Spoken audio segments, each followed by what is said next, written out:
everyone, it's John from RFM Calc, and today I'm talking about nopCommerce. So nopCommerce is a self-hosted open source e-commerce platform founded in Russia and originally launched in 2008. Unlike most open source e-commerce platforms which are written in PHP, so things like Magento or WooCommerce, nopCommerce is created using ASP.NET and written in C#, which is a Microsoft-specific development framework. Since its initial release, it's been downloaded over 3 million times, and according to their site here, it currently powers over 60,000 live stores, so certainly a significant number. And there's over 1,500 integrations as well, so plugins, themes, and so on, which is a good number as well. So certainly it's a dominant open source e-commerce platform in the ASP.NET space, I would say. Of course, like any good platform, it integrates with RFM Calc too. So although perhaps not as easily as other platforms, which I'll come on to later, but certainly it's a significant platform. It integrates with RFM Calc as you'd expect, so that's why we wanted to talk about it today. So I think the site's quite interesting. You can see certainly as far as ASP.NET kind of platforms go, it's certainly the most popular I've come across. You can see really aimed at a variety of businesses. So they've got small and medium, enterprise and global here. So it scales up according to what they say. It's interesting. I found it really interesting, actually, that the testimonials on the homepage focus on Microsoft employees. So it's clearly kind of aimed at developers in terms of people who are going to download this rather than kind of end users, so rather than e-commerce owners. Although there are some more if you scroll across, some kind of e-commerce store owners as well. But it's really interesting that kind of two Microsoft employees are the front and center in terms of the testimonials. So today I'm going to run through the product. So rather than download and install nopCommerce, because I'm not really familiar with ASP.NET, they do have an online demo, fortunately, so I'm going to run through that briefly and talk a little bit about the functionality. I'm then going to talk about how to export orders from nopCommerce in a format RFM Calc can work with, which, as I mentioned earlier, isn't quite as straightforward as it could be, but it is possible. And then finally, I'll tell you how to set up a nopCommerce project in RFM Calc, and how to upload that order file into RFM Calc so we can generate all the advanced reports for lifetime value, average time between orders, customer cohort analysis, RFM segmentation, and so on that we give you. So, first of all, let's have a quick look around the site. So you can see here you've got obviously the download option to download nopCommerce here, so it comes with a couple of options. We've got the package with source code and package without source code. The current version at the time of this video is 4.50.1. It's free. It's totally free. It's open source, but obviously there are some paid kind of add-ons. The most prominent is the copyright removal fee. So if you want to remove the Powered by nopCommerce from the footer, you can pay $250 for that. And in addition, if you go to the marketplace and the extensions or themes, you can see there's a lot of paid add-ons as well. So that's kind of how they generate their money, which is fair enough. You know, you can understand that's the basis for a lot of open source platforms. Obviously it's free, but they might have a paid version, or in this case, it really comes through extensions and presumably kind of tie-ups with the payment, partner payment providers, etc. as well, which will generate revenue as well for the platform. So to get started, I'm going to just open up the store demo that they give you.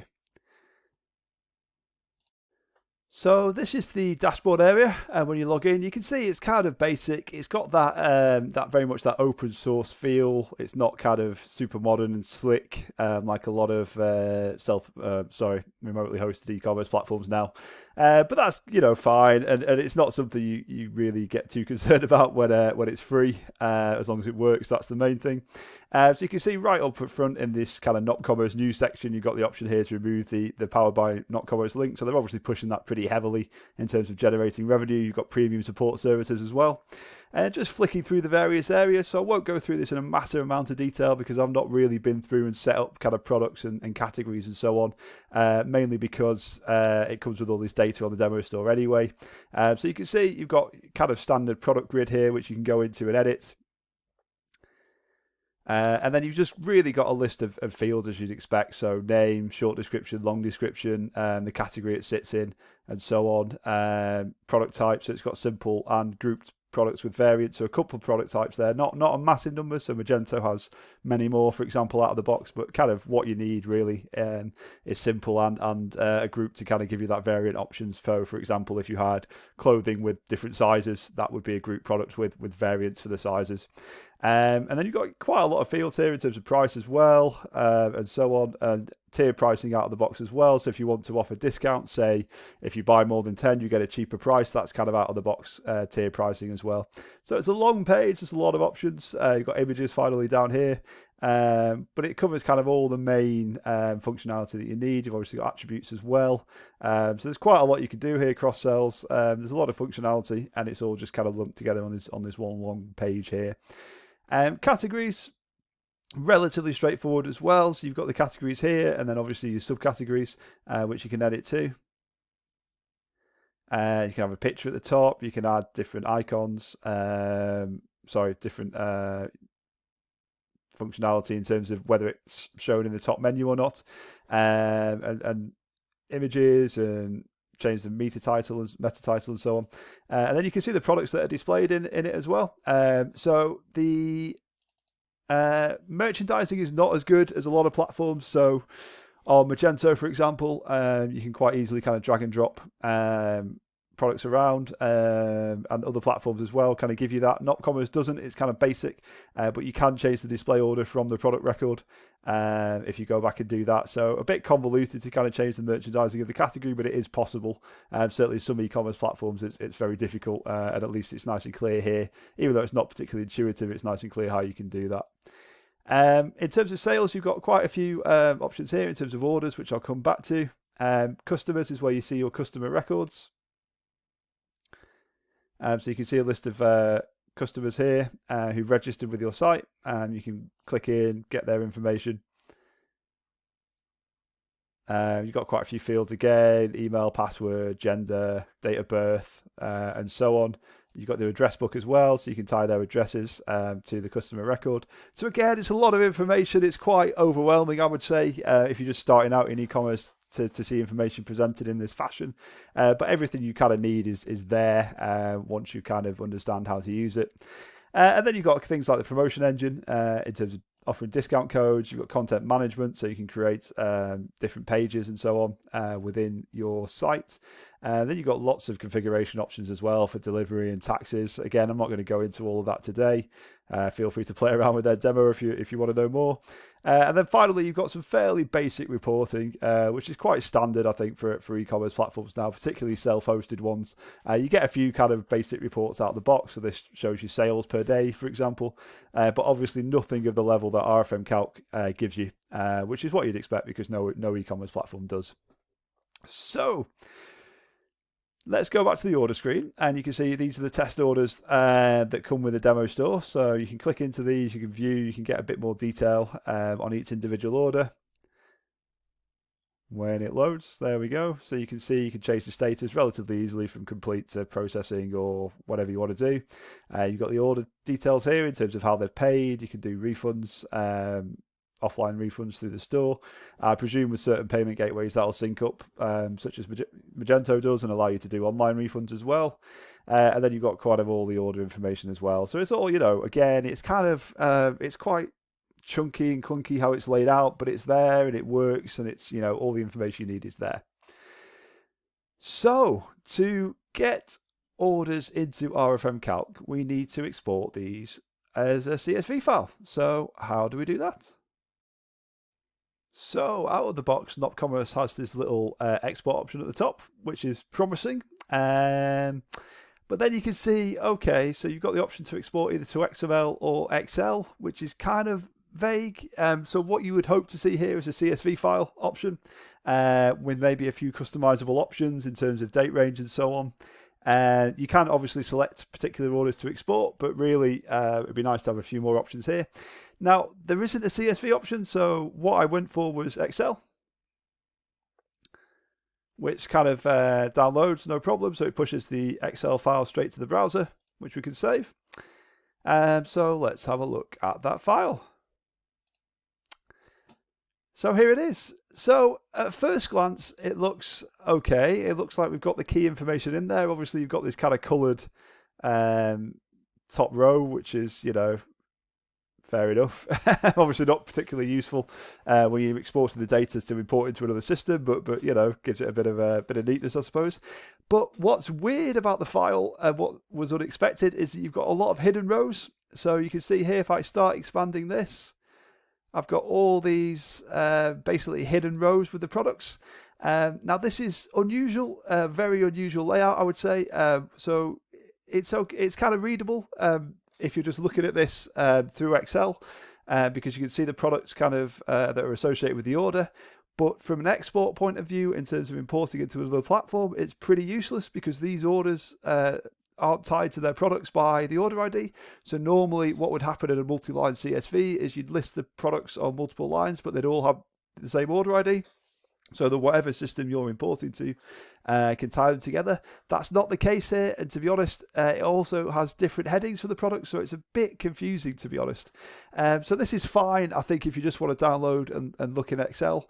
But if you actually want to make use of this data, which obviously we do for RFM Calc, and import it into a different system, this is pretty bad, actually. And it's strange that they've gone for this option instead of just a standard CSV export. Now, I'm sure that's possible to kind of add an extension or build something custom for, but obviously what I'm looking at is the out-of-the-box functionality, and it's not there, and this isn't particularly helpful. So in order to use this into RFM Calc, or import it, I should say, we're going to have to do a bit of manipulation. So the first thing we need to do is hide all the unhidden rows. So if I just, you can do this manually, but if you imagine that you've got a big file with lots and lots of orders, you don't want to have to click plus multiple times. That's not ideal. So to unhide the rows, all we do is go to Home, as I am here in Excel. We'll then go to Format. We'll then go to Hide, Unhide. And we'll just unhide all the rows. In fact, just to demonstrate better what I need to do there, I'll select all the rows first. Hide, unhide rows. Okay, so that's done what I just did manually before in terms of plus and minus, but like I say, if you've got a huge file, just Control-A to select the whole file, and that will unhide all the rows. The next thing we do is delete basically the rows without an order ID, so that will automatically then delete all these extra product rows which aren't useful for RFM Calc anyway, but because they're not tied together by an order ID, they're going to be very difficult to import into a different system. Again, you've got a different header row as well. It's a really strange way this to provide a default export, but there we go. So what we're going to do, we're going to select everything again, or just the first column, I should say. And then we're going to go to Home. We're going to go to the editing group and select. That's the one I want. We're going to go to Special. And we're going to select blanks. And we're going to select all of those. So you can see now we've got all the blanks that we need. And then we just go to the Cells group, Delete, and Delete Rows. And there we go. So after a bit of faffing about, we've got rid of all those rows that we don't need with the products that we aren't very importable into another system. And we're now just left with the actual data that we need for RFM Calc. You can then simply go File, Save As, and save that as a CSV file. So what I'm going to do is just switch to another version of this file. So I'll close this. And then I'll go to this version. So this is basically a CSV file now that I saved based on that original data, exactly the same data. What I did though was just expand the columns and save it again in Excel. So I've basically gone from there, Excel, which is very useful, deleted all those blank rows and so on that messed the file up, then saved it as a CSV, then opened that CSV and saved that CSV back into Excel so that I can expand the columns. And this is what you get. So you can see now it's a much clearer file. We've just got one row of headings, and we can see we've got all the key data here. So just to run through this, we've got the order ID, we've got the store ID in terms of which store it came from. We've got the customer ID, so it seems like every customer in nopCommerce is assigned an ID. You've then got the order status, payment status, shipping status. You've got the order subtotal, including tax and excluding tax. And you can see various tax values here and the shipping costs as well. And then you've got the order total here, which is what the customer actually paid. You've got the currency code, you've got the payment method, and then you've got the shipping method as well. You've got the date the order was created, billing first name, last name, billing email, company, all the billing details, all the delivery details as well for shipping. And then a phone number as well on the end, which is the basically what you have on billing. So billing, you've got billing phone number, billing fax number. You've got the same for shipping, basically repeated. And it looks like these are repeated, even if the billing and shipping address is the same. The only exception to that is you can see this order here is shipping not required status, which suggests to me it's a virtual product, so something that doesn't need delivering. And in that case, there's no shipping address populated. But that basically gives you the key fields, and that's kind of all we need really to generate our report in RFM Calc. So now we understand the file, let's upload this and create a project in RFM Calc. Okay, so let's create a project in RFM Calc. So I'm just going to go here, create my new project, we'll call it test nopCommerce.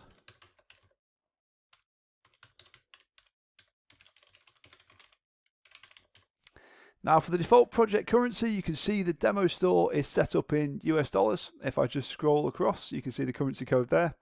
So that's fine. Obviously RFM Calc supports all world currencies.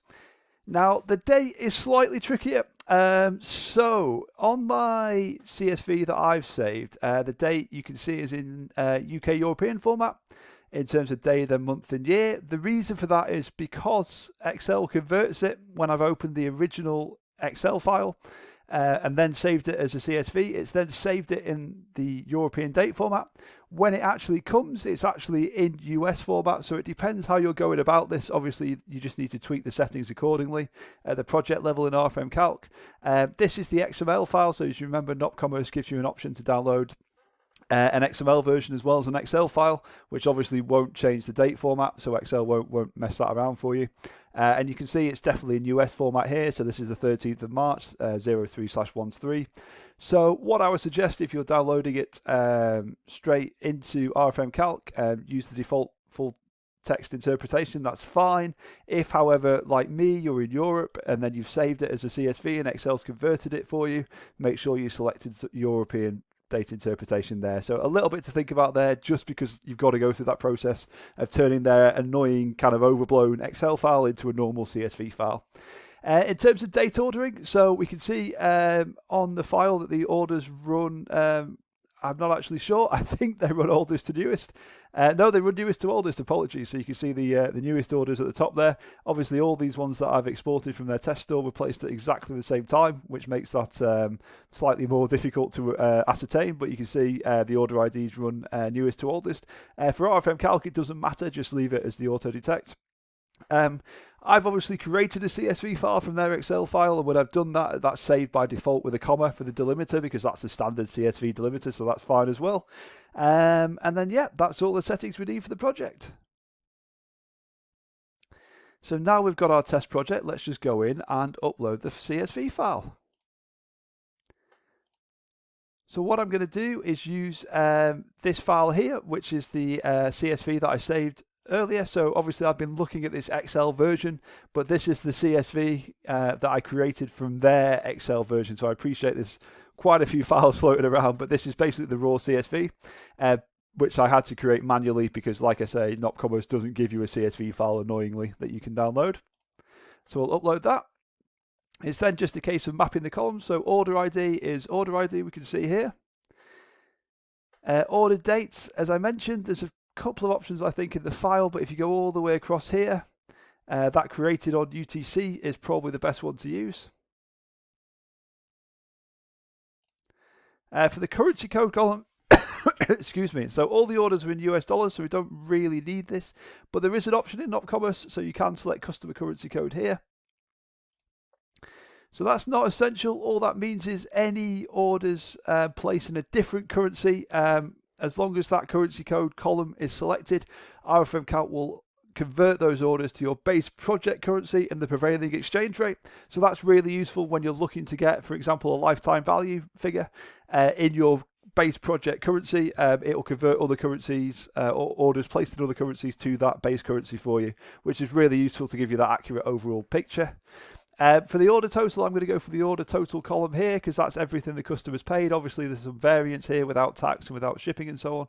But I always like to use, what the actual customer has paid in full. For order status, there's a couple of options. So you've got this order status, you've got payment status and shipping status as well. I'll select order status. This isn't actually essential. All that means is that you can exclude certain order statuses from the report just by comma separating them here. So for example, if you wanted to exclude cancelled orders, you could put the cancelled status in here, and that would prevent them appearing in the report without you having to manually remove them from the CSV first. Next is the customer ID column. So nopCommerce does have a customer ID. I'm not sure if that's for every order because I've not kind of tested the full process. I've only used their demo store, so it looks like it sets up a customer ID for every customer. Even if you check out as guest, if there is that option, I'm not sure if there is on nopCommerce, but assuming there is, it looks like it's still assigned to customer ID. But just to be safe, what we normally recommend is to use the customer's email. So if we go over here, we've got the billing email here, and that will be unique, obviously, to the customer. So we could use that instead. So we'll set billing email. That's then set again on the customer email column. We've then got the customer phone as well, which we can add here, which we've got a billing phone column. We've got customer first name and last name. So we go with billing first name, billing last name.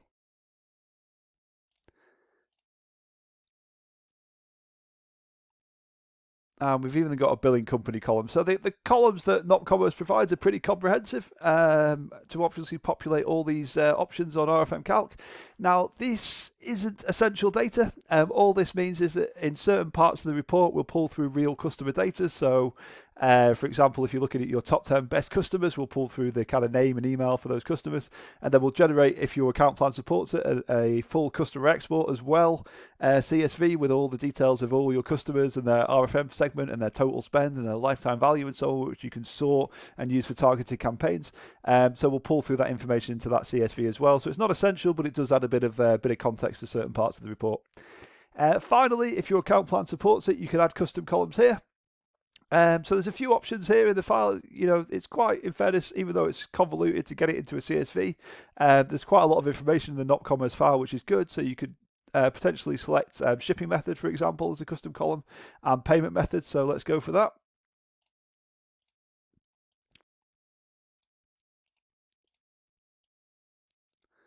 And all that means is we'll generate additional reports and charts and tables of data for you based on these custom columns. So based on, for example, what a customer uses for their shipping method for their first order, we can then generate a lifetime value. We can show you the average time before they come back for a second order. Really interesting information like that, but based around that custom column data. And obviously, because it's now a CSV, you can, of course, add more columns yourself to the CSV before you upload it. If you want to add more custom data and VLOOKUP from another source, for example, into the CSV, you can do that really easily. And then we'll generate data. So it's really, really powerful way actually to generate additional parts of the report just by using custom columns. And then we'll just call it test nopCommerce 1. You've got the option here to anonymize customer data, so that's not essential. All that means is if you don't want real names and emails appearing in the report, you can select that and we'll kind of anonymize them when the report's generated. So I mentioned previously that names and emails can appear in certain parts of the report, but we can anonymize them there if we don't want that to happen. That obviously doesn't affect any of the numeric data that we're generating. And finally, there's an option here to overwrite the default project column mappings. So all that means is all these columns that we've set here, that we've been through and we've selected, next time I schedule a report against this project, they'll automatically be pre-selected, which obviously saves doing that job again. Whew! And that's it. So now the report's queued. In a couple of minutes, I'll get an email to say that report's been generated. And I'll be able to look at lifetime value, average time between orders, customer cohort analysis, all the great data we generate, nice and easily on that RFM Calc report. So, just to summarize, today we've talked a little bit about nopCommerce, a little bit of background around the platform. We've been to the admin area and had a little look through that. I've then shown you how to export orders from nopCommerce as a CSV file, which is not straightforward because you have to download it as an Excel file first, bizarrely, and then convert it into a CSV, but we've been through how to do that. And then finally, I've come back to RFM Calc, I've created a new project for nopCommerce, and I've shown you how to schedule a report. So hopefully that's been useful. Really appreciate you watching. If you've any questions on this, feel free to visit the RFM Calc site and drop us a line. But if not, I'll see you for the next video. Thanks very much.